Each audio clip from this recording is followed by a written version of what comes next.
It's my pleasure to bring Steen Rasmussen to the stage. He's a Danish physicist, mainly working in the areas of artificial life and complex systems. I'm a very lucky man because I'm here actually introducing a number of really close friends and colleagues that I've known for decades to the stage. Steen Rasmussen is currently a professor in physics and a center director at the University of Southern Denmark, as well as an external research professor at the Santa Fe Institute. He spent 20 years as a researcher at Los Alamos National Laboratory, where I worked for about a decade as well, and has been a part of the Santa Fe Institute since 1988. His work is directed at exploring, understanding, and constructing transitions from non-living to living materials, and I think his presentation will be very relevant, but also quite suitable after Francis having given us a wonderful introduction to self-organization and emergence. Okay, so Steen, the floor is yours. Thank you very much. And I'll be around. Okay. Thank you.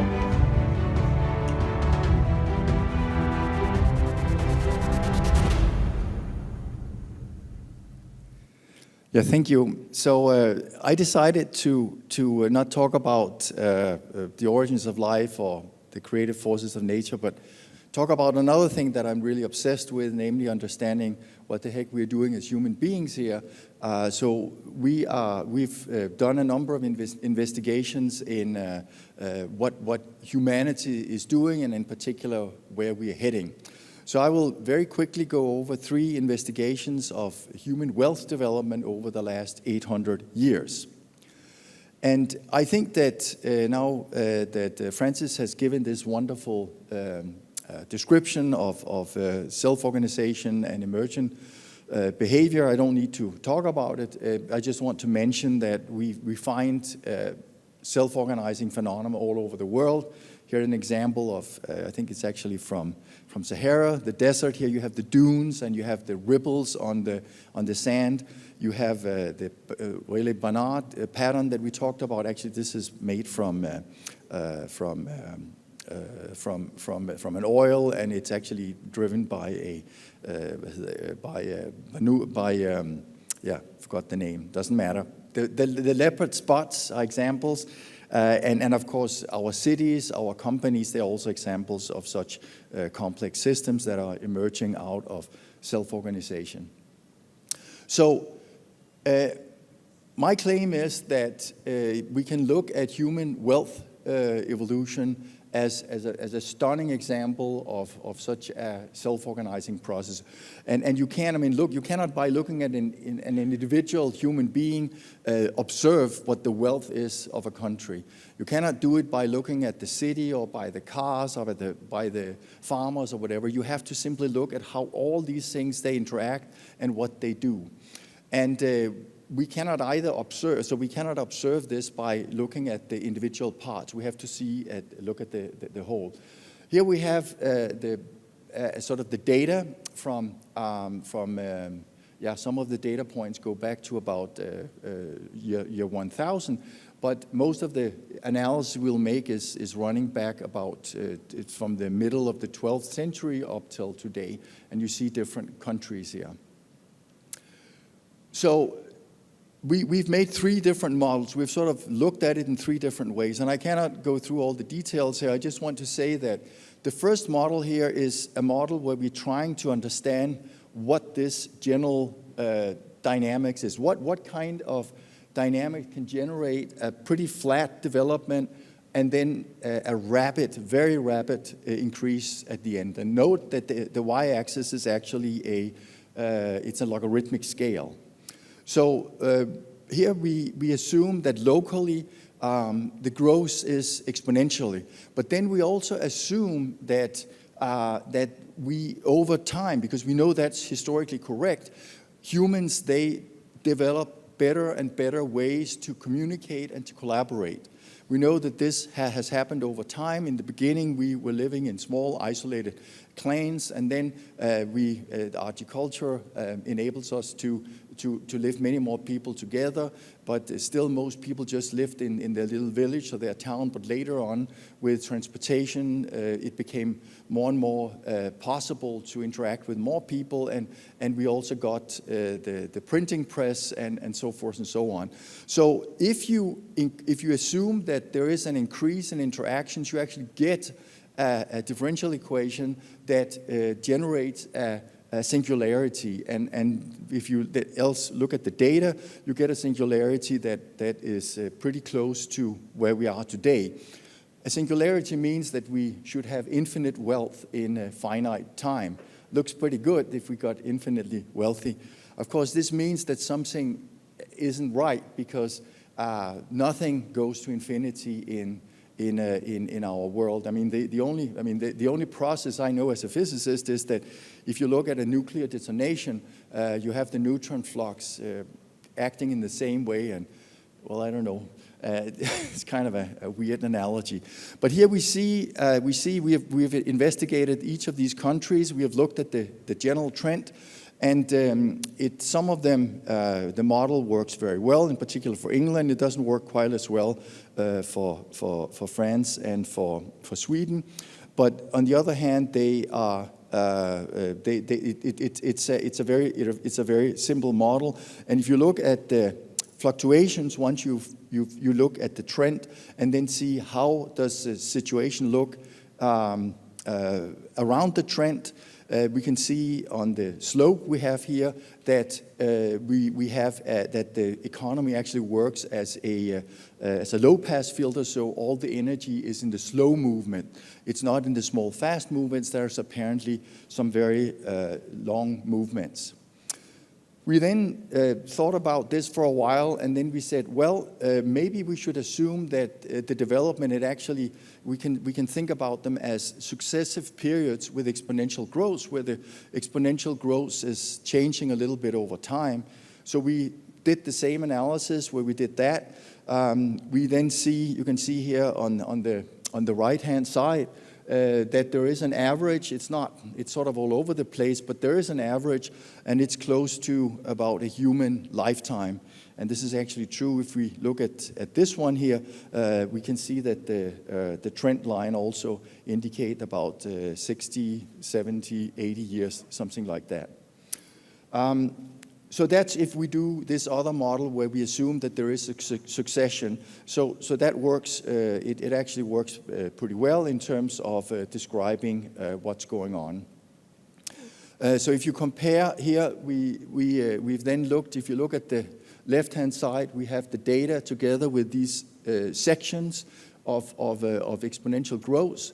You can see the residual. I mean, that's how bad or how much it varies around the red line, which is the actual data. And then if you look at the residual, I mean, the fluctuations, I don't know whether you could see here, there's very little power left. If you look at the power spectrum here, it's 10 to the 5th, whereas here it is down around 10, down to around 0.1. So there's very little power left. That means we have a very good description, and we do not find a period that fits for all countries, but we do find a period that seems to fit pretty well if we take the average here. You can see the little red dot. That means that's where we've chosen how many of these sections of exponential growth we would want to accept. So the last thing I want to talk a little bit about is the details if you look at just the industrial era. You have here Great Britain to the left and Sweden. Sweden is simpler. I mean, it's a little bit like Denmark. We are all farmers until the middle of the 1800s, and then the Industrial Revolution really kicked in, and then most people, I mean, more and more people became involved in different aspects of industrialization. Great Britain is interesting in a different way. You can see that the growth, this is what's it called, the GDP per, this is a wealth per individual. It actually increases quite dramatically right at the time where we have the what's it called, the Black Death. And that's because many people died, in some places up to about 50% of the population. So whatever was left, these people inherited, so they become much more wealthy. And else there was a period where Great Britain was having a lot of wealth from the colonies, and then in the end we also went into the Industrial Revolution here. So if we remove the trend from just here, we are just looking at the last part of this long time series. So we are looking back from just the beginning of 1800 and until today. We remove the trend. We see these fluctuations. You can see there are some big waves and there are some small fluctuations. We can see the two world wars here and here. The red curve is the average of 30 Western European countries, and the blue curve is just for Denmark. And we can then see the power spectrum here again. There is a strong, here's for Denmark, the blue one. There's a strong peak around, actually it's 65 years more or less. And I think the other one is from England, and here we have another peak that's around 30 years. And if we had more time, we could go in and discuss what that actually means. These are two different phenomena that have been described in the economic literature. The one that is 60 years is called the Kondratiev wave, and the other one is called the Kuznets wave. But what is important here is not, I mean, people, they fight whether these are true phenomena or not. I don't want to get into that. I just want to say that we found very similar patterns for 28 countries, but India, Argentina, Chile, Indonesia, and South Africa, of these countries we could find data for, they were significantly different. And then there were some minor differences between the European countries, or the Western Europe, and also the US. And the US has more of a peak here in like Great Britain. Actually, the US is in between. Great Britain is in between the US and England. But it's an example of us trying to understand what we feel as human beings here when we live in society. We have these ups and downs. Is our economy up or is our economy down? And it turns out that there are really some major swings or rhythms in the economy. So can we model this process? And I believe we can. We've developed, it was all the way back when I was actually a PhD student, we looked at how we could enhance Mensch's theory of technology development. So we not only look at physical technologies, how we can transfer materials and energy to our use, but also look at social technologies where we think about how the laws are implemented, how the market is working, what kind of institution we're using, what our moral code means, etc., etc. If we take this and put it into an equation or a set of equations, we can have fundamental discoveries which can both be social and technical breakthroughs. They will then, some of them will be utilized through innovations that can then eventually go to the market, and then you have economic wealth as the last one, or the capital. And these are quite simple equations, and you can actually, if you take these equations, you can simulate. This is fitted data to the Danish development here, and the one to the left is actually based on the data. And I think we have 500 different Monte Carlo simulations to see just to see what the consequence is. Interestingly, I mean, maybe it's obviously, once we have this rhythmic pattern here, then of course we'd expect that we have a wave pattern. This is again the fluctuations away from the major trend. We would expect that we will have You can see here it goes down. That at some point it will start to go up again. This blue curve, it should go up again. So I had a really smart student in one of my courses here this fall, and he went off and did his own exploration. He found the latest data because the Danish statistics have changed their way of operating, and he actually updated the time series from 2014 to 2022. And lo and behold, when we did the best fit we could, we actually do find that now things are starting to look up. But again, this is just relative to this trend that goes into the clouds here. And it's actually in congruence with what many people have observed, that there is a slowdown in the number of patterns and the number of big breakthroughs in both in scientific and the technical literature. Okay, so just to conclude here, our investigations of human wealth evolution over the last 800 years suggest that humanity is approaching a singularity. This is not very good. I mean, this means that we really have to change things in a fundamental way, and that wealth fluctuations around the growth trends to have a rhythm around an active human lifespan. And this is what we feel whether things are going well or things are going not so good.